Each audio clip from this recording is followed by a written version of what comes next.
Greetings. Welcome to ITR Live. I'm your host, Chris Hagenow, and we are back here in the Henderson Library at the Center for the Preservation of Western Civilization for another action-packed, fun-filled episode of the ITR Live podcast. We're powered today by Reese's peanut butter eggs and Dr. Pepper Zero Sugar. I don't know what you got, but are you just bringing your normal natural energy today? I had a kombucha earlier, but yeah, I'm ready to go. Okay, good. So as you just realized, we've got Sarah Curry here in studio today, which is always something that our listeners appreciate. So first things first, I've done a really poor job of getting episodes of the podcast up regularly. We've had a lot going on. We've been busy, really busy. I mean, it not only are we in the middle, kind of really in the thick of the legislative session right now, but we've also got a lot of action with property tax hearings and all this other stuff that's happening right now, which is the stuff we track. And Sarah, I know you're like me. You like being busy. You like a lot going on. But sometimes there's some things that fall through the cracks, and the podcast lately has been one of them. So I appreciate. I told you last time that you were in the office. You said, "Hey, do we have time to podcast?" I said, "No, we don't." And what did I tell you? You said, when next time you're in the office, grab me by the collar and drag me upstairs and make me podcast. So yes, I did. And I drug my feet most of the day. And what did I tell you why I was doing that? Well, you said it's Friday. I don't Well, know. yeah, we are recording on a Friday, and I don't know if I'll get this out yet today, but I actually wanted to see you try and drag me by the collar up the stairs. Yeah, no, I'm not trying that. That's not going to happen either. So I just used my wit and intellect to get you upstairs. Couple of, just some things, housekeeping things. I had a chance to be on Iowa Press today. That's always fun. I've now done it, I never did it when I was actually in the legislature, but I've done it 3 times now since I've been out, which is fun. Kay Henderson, I mean, I know you've gotten to know Kay pretty well. She does a really good job as the host of Iowa Press. It's always fun. I like getting full makeup for that, so that's always a plus too. But got to talk with Mike Owen from Common Good Iowa, who's kind of on the other side of some of these things, but we actually found a couple of things that we agree on, which is interesting. So check that out on public television. And, a little bit of a legislative update. And we're in this spot where, okay, you get to these funnels where things die. Well, now some of the things that even survive the funnel are starting to die. And some of them are things that the business community wanted, some of the things that you've seen some of the tempers flare a little bit, or at least, people aren't always getting along. A few of the things that aren't necessarily our issues, but the school aid thing is still unresolved. It looks like that may actually be something that's decided in the closing days of the legislative session. There was a bill. Did you see this, Sarah, on tort liability for the ag chemical producers? No, I didn't see that. There was something about the chemical and Roundup. And so it's a liability shield for these folks. Obviously, the ag community and some of those folks wanted it. Turned into a deal, and the Senate did it. The House didn't. They got upset. Then you've got things the other way around that the House has been able to do, the Senate doesn't want to do, and they start getting frustrated with each other. That right there makes this an absolutely normal legislative session. So if anybody thinks this is new, no. These things happen all the time. There's still the issue, the right of first refusal in the governor's energy bill. That's a big topic of conversation about who gets to build these. That was a piece that got struck down in the Iowa Supreme Court a few years back, that when the back trying to get done again. So there's a lot of these other things. There's more going on up there than property taxes. Let's just put it that way. And there's a lot of things they have to navigate. It sounds like, Sarah, that there's additional work happening on the property tax bill. We'll just see what comes out of that. But I know here's the net of all that. And I know you didn't come up here and sit down to listen to my monologue, but the goals of the legislature, specifically of Senator Dawson and Representative Kaufman, continue to be to have a meaningful property tax bill that benefits specifically residential Iowa taxpayers. Is that right? Yeah, that's right. And I want to let our listeners know that while we focus on Iowa, we also look at what other states are doing. That's right. And because sometimes other states get it right. recently. They've been getting it wrong. Iowa's been the one getting it right. Yeah. And so I live on the western side of the state, so I see what's going on in Nebraska right now. I mean, their property taxes are super high.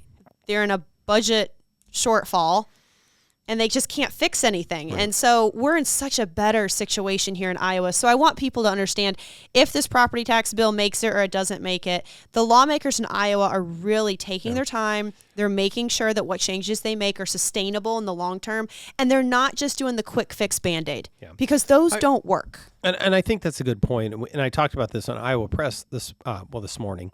But Iowa's fiscal house is in order. All of these reforms that we've done have been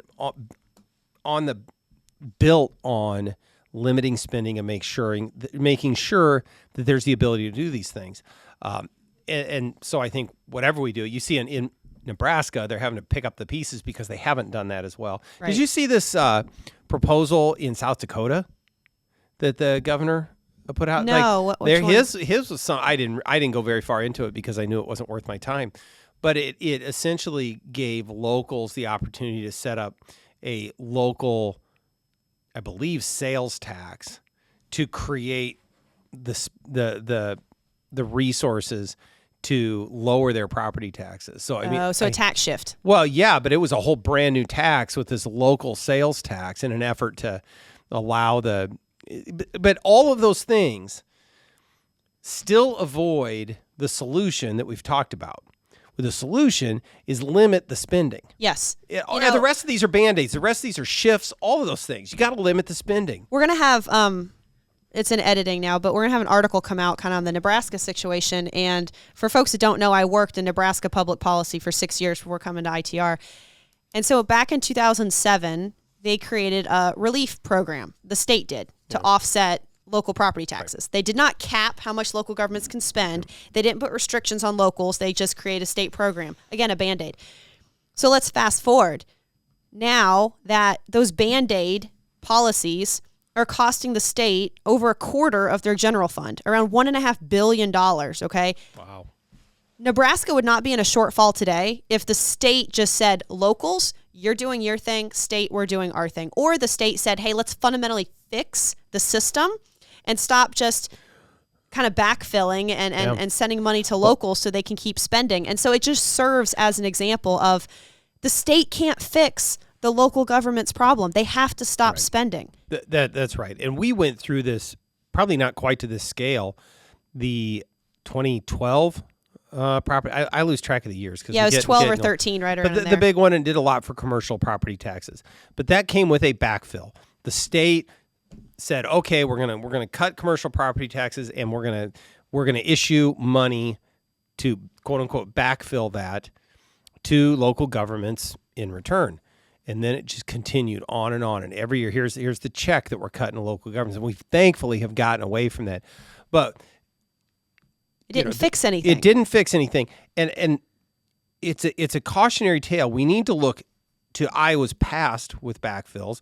We need to look to the states around us for the ways they're doing it that don't work to make sure, and we're going to keep talking about it because that should not be, and I don't believe that it will be part of the solution here in Iowa, is no more backfills, and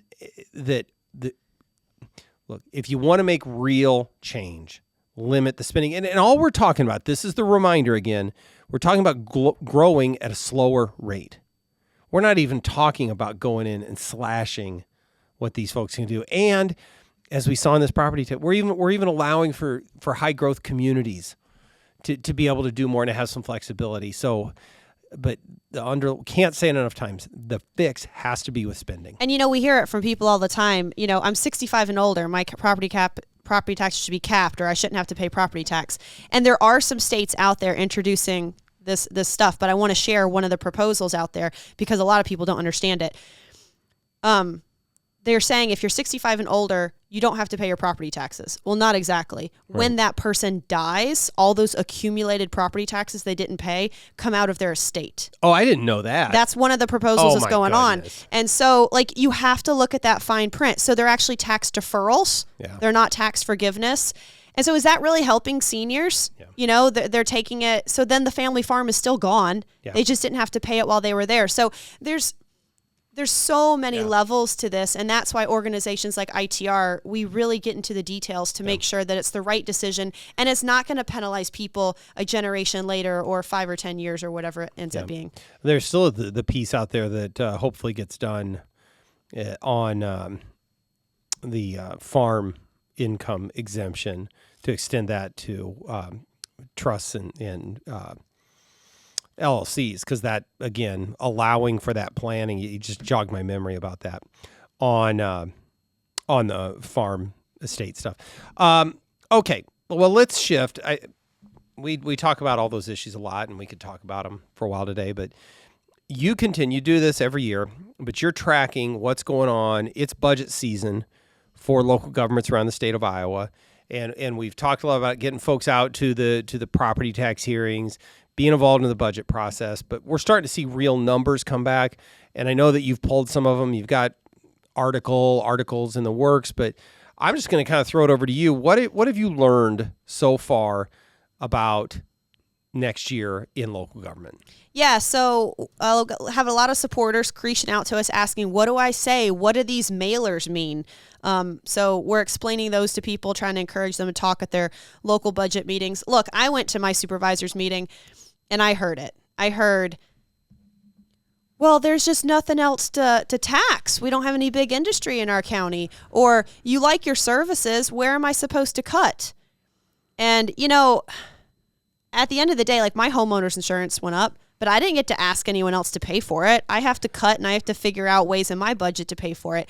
And, it's not all the counties. So I haven't pulled cities and schools yet, just because it is really labor intensive. But let's just look here. On a dollar for dollar increase, Cass County, Cherokee County, Dickinson County, they've all proposed, now this isn't final, this is just their proposed, double-digit percentage decreases in dollars year over year. Not the levy rate, but the actual dollars collected. Yes, and I want everyone to remember, stop looking at the rate. The rate does not matter. Yep. It's the dollars they take from you. Or otherwise put, as we've said, it's an extension of the number that really matters, which is how much does the individual have to write the check for. Right. Okay. Yes. So those are double-digit dollar for dollar reductions from the current fiscal year to the proposed. Now, on the other side of that, we've got, again, all the reports aren't in yet, so I don't have all 99 counties here.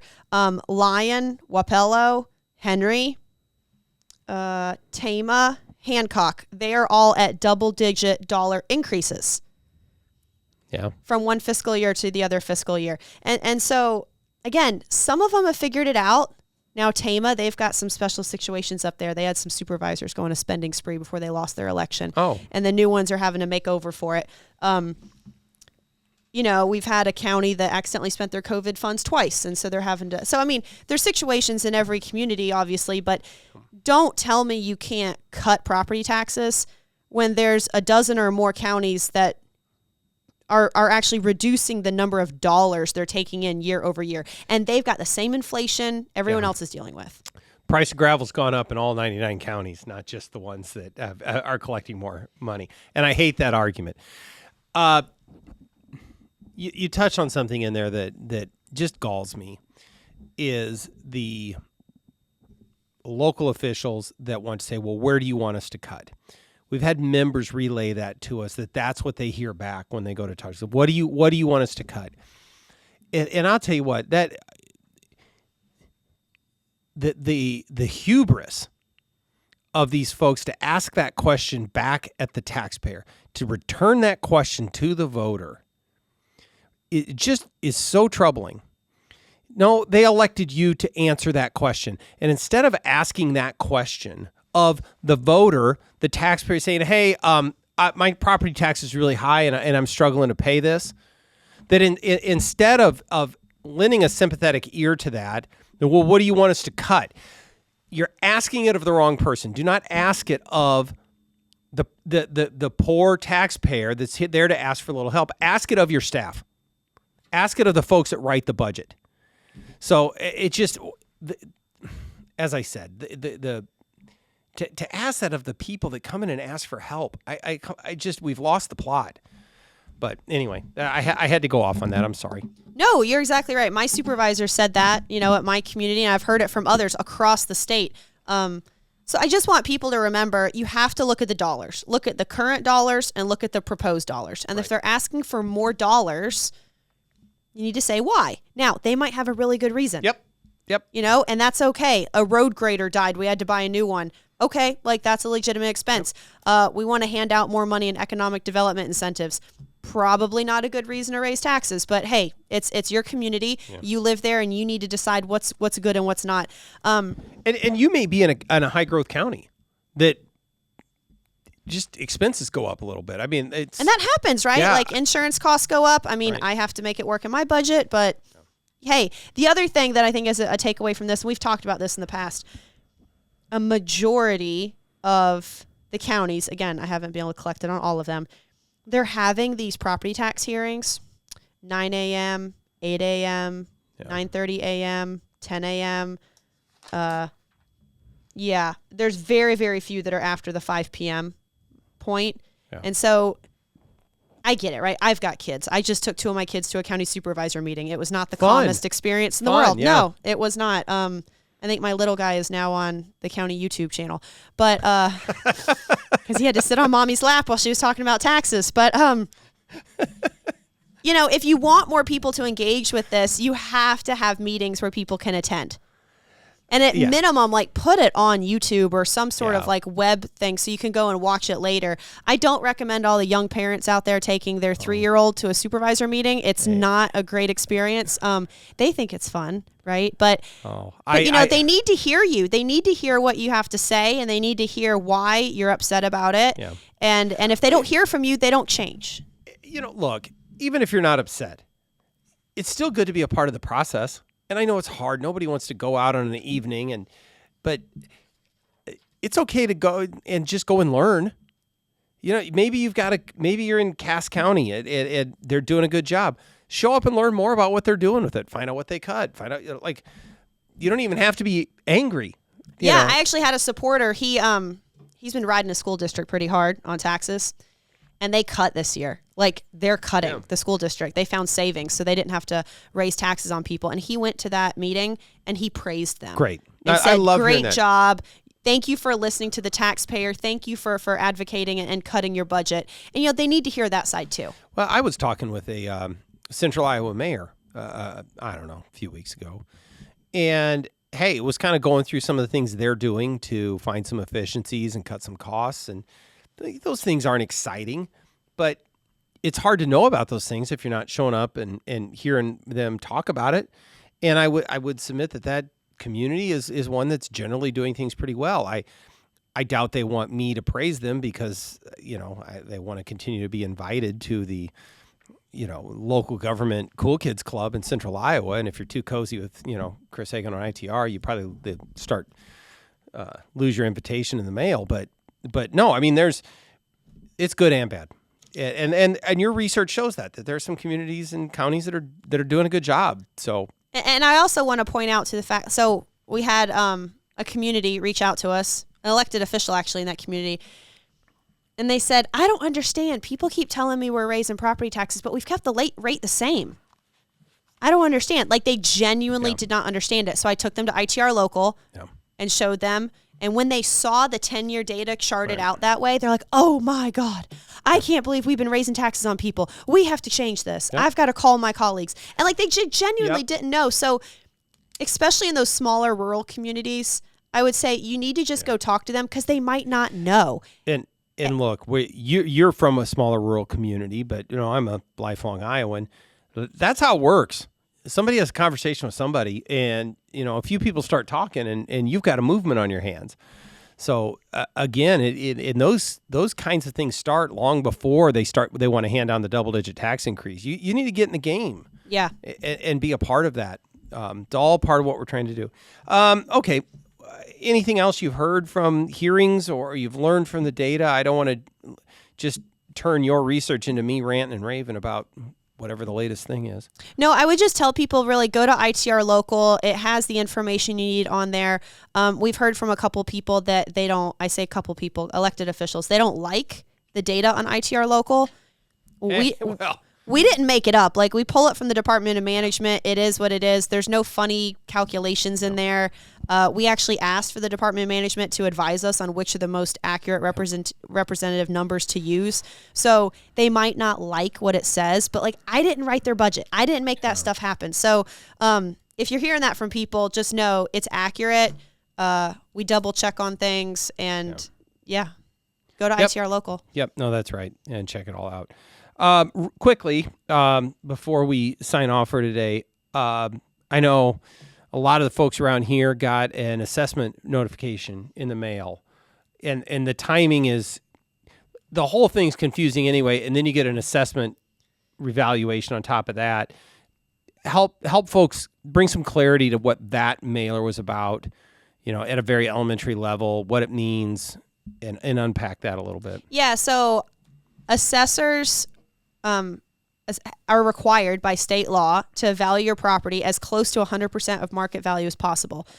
Now, a lot of people are thinking, oh, my assessment went up, so my taxes go up. And that's not the case. There's a lot of calculations that go into your property tax, government spending being the largest one of those. A great example is if everybody in your community's assessment doubles, but they keep spending exactly the same, nobody's taxes go up. Yeah. Because it's just, the assessment determines the burden that you bear, right? So if you live in a $20,000 trailer versus $1 million home, it's just the burden of the total property tax ask of that community. Mm-hmm. So it's divvying it out like that. We do have an article on ITR Foundation that explains the assessment process and how you get to your taxable valuation. But nobody needs to worry about the mailer they got in the mail right now as far as like the taxes and the proposed mailer that you got, because Iowa, it's so confusing. Yeah. It's 18 months away. Right. So they're not using that assessment today. Now, that said, if you got an assessment and your house could not sell for that much and it's too high, you should challenge your assessment. And we have all of the instructions on how to challenge that on ITR Foundation's website. But again, if your assessment came in at 175 and you could sell your house for 200,000, like, there's really nothing to be upset about, because it's under assessed, and so you need to just leave it alone. But anyway, that's what a lot of people are upset about. Again, you just want to make sure that your house is accurately assessed according to market value. Whether we are on the current system, which has rollback, which takes you from that assessed value to a taxable value to help limit the bumps and all of that, or a new system, somewhat like proposed in the new property tax reform bill. Both of those are based off of a fair and honest assessment of the market value of your house. Mine went up. Mine went up about 8% this year. But I think it had been undervalued the year before. And I understand that Zillow estimates aren't the end all be all, but it's probably the best tool that's available without, hiring an appraiser. And the new one is kind of pretty much right in line, that the assessed value matches the new Zillow value. So I guess I'm okay with it, and we'll see what, if we've got rollback, it probably will come out close to the same, or, it won't be that full 8% increase. And we'll see what the new system looks like. But that's what that is, and don't confuse that. The other thing that, okay, so you got this notice, but you've also gotten that hearing notice about their budget hearing, and keep those separate. The one you really want to focus on is the one where they decide how much to spend. That's the budget. And I look, to get a full picture, you should get that assessment notice and understand it. But the one you need to know about is the meeting where they decide how much of your money to spend. Yes. And that we already got, and is taking place, and many of them have already taken place. So there's ongoing. So the budget meetings haven't taken place. The tax notice here, the budget hearings. There's two hearings. Yeah. There's the proposed property tax hearing. That's the notice you got in the mail. Right. That's how much. It's very backwards, folks, because we all look at our job and say, how much income do I have, and then how much can I spend? They go backwards. They say, how much money can I get? And well, I know far too many people that do budget that way, but that's neither here nor there. Okay, yeah. So the what you got in the mail tells you about your proposed property tax rate hearing, essentially. They're not going to send you a mailer for your budget hearing. Your county will have to put that on their website or put it in the newspaper saying about their budget hearing. That's where the rubber meets the road. That is how much money they are actually spending. And that will determine the ultimate rate that you pay. So that, and it's unfortunate that we got those assessment notices now, because I do think it confuses the issue. And we talked about this earlier today, Sarah, that it does confuse it for voters in a already confusing, complicated process. But you still have a chance to have your voice heard on how much of your money they spend. And don't let your elected officials blame the assessor. The assessor does not deal with taxes. They are just making sure that it's fair and equitable. That's all the assessor is there to do. And I will say this, and don't let them put it on you to figure out how to fix their budget. Don't let them put it back on you to figure out what you're going to cut. It is up to them to figure out. Your job is to tell them that you don't want to pay that much. Yeah. So go in there and say, hey, I elected you to figure these things out for me. I need help. And I'm giving you information that you need so that you can make these budget decisions. That information that you don't already have is that I am paying too much and I want some relief. So anyway. No, you made that point. I'm going to make it again. It is. So, but anyway, if anyone has any questions about their local government hearing, we have a template so that you can use to collect your thoughts. We have a government hierarchy chart to show what's an essential service, what are luxuries. Yeah. So that way, if they do ask you that question, you say, well, this is your job, but since you're having trouble with it, here, I'll help you out. If you have the capacity to understand that budget, knock yourself out, folks. Yeah. But most folks don't. And you shouldn't have to. No. You know what? You are an expert at your budget and your family, and that's what you need to focus on. Hey, I got insurance. I've got fixed income, whatever it is. I want to save the family farm for the grandkids. That's your expertise, and that's what you need to share with them. And they don't need to take that away from you for their little pet projects. Yep. That's exactly right. Okay, well, check out the website. Check out itrlocal.org. It's got all of that. It's got the tools on there. It's got the data on there. And if you do want to, you should get yourself the basics of what's going on, some of the history, and you can be a much more informed citizen. So, great. All right. Well, thank you. I hope I have a. Are we going to tease everybody about something that's upcoming? No, we're not. Okay. No, we're not. We're going to do that later. But you're going to have, okay. We're going to do this again in a week or so, and you're going to have a big project that you've been working on. Yes. Is that busy. Enough of it? Yeah, there's a teaser. So I know you're really excited. On a big project. Yep, that's the teaser. Yep. It's a nerdy project. And it fits in with a lot of these things that we've talked about. And I know you've put a ton of work in on it. I know you're super excited about it. And I think that's enough of a tease. You got to keep the people wanting to come back. We want to come back for more. We will have a special podcast. Yeah, we're gonna have more podcasts because I genuinely mean that, Sarah. We have listeners that do specifically ask. You need to get Sarah on the show more often. And so the standing, when you're here, grab me, drag me up the stairs, and say we're doing a podcast now. Now, okay. the only thing that goes with it is you have to tell me what we're talking about. That's the other side of that. So I think I can handle that. Okay, good. Yeah. All right. Well, we're going to be done for now. But thank you again for all your hard work on this. Thanks for being in here today. Thank you, listeners, for being patient with us as we try to get content out.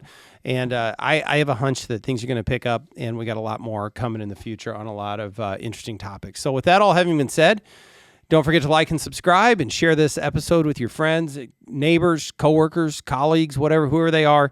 And with all of that, we will see you next time on ITR Live.